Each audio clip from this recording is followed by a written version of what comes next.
Okay, as you can see, it's still dripping a little bit there.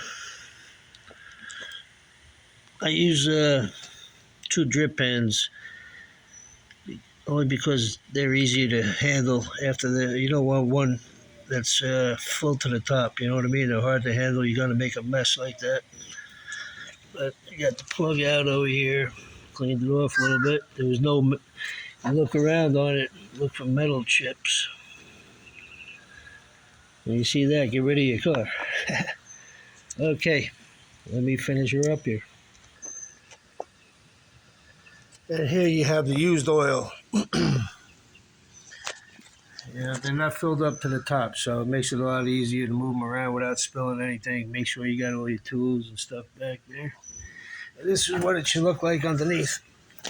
All buttoned up. There you go.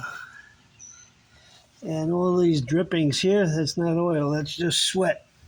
It's only 95 degrees out down here in sunny Bonita Spring, Florida. Yes, sir. Cut. And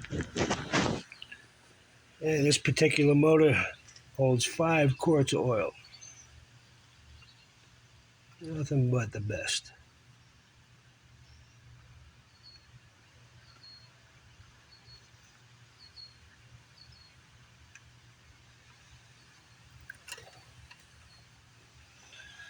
Okay. And that's a wrap for the oil.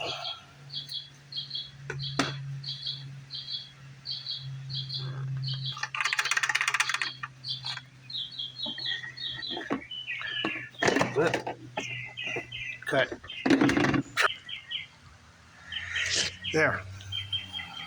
Put the cap back on. Don't forget the cap there. It's nice and tight. Now we take it back down off the blocks here. And then we'll check it when we get it on level ground here. Alrighty.